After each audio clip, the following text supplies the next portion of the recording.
Hey everyone, it is Julie here with TipRanks. Today I just wanted to quickly show you how easy it is to search for new investment ideas using the TipRanks Stock Screener. So let's take a look. Starting off on the TipRanks.com homepage, we're going to head over here to our research tools, and under screeners you'll find the stock screener.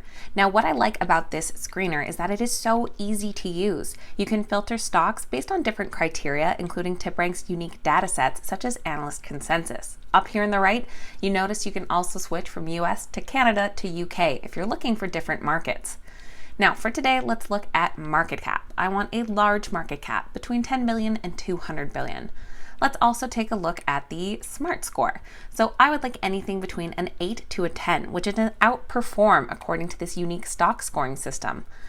Now after that, let's take a look at the best analyst consensus. So I want a strong buy rating from the best analysts. I also want their price target to be over 20% potential upside.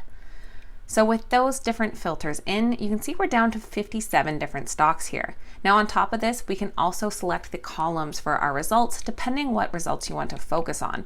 Let's add in the PE ratio as well as dividend yield. We can also narrow down our search by dividend. So let's say I want a very high or high yield over 2.5%.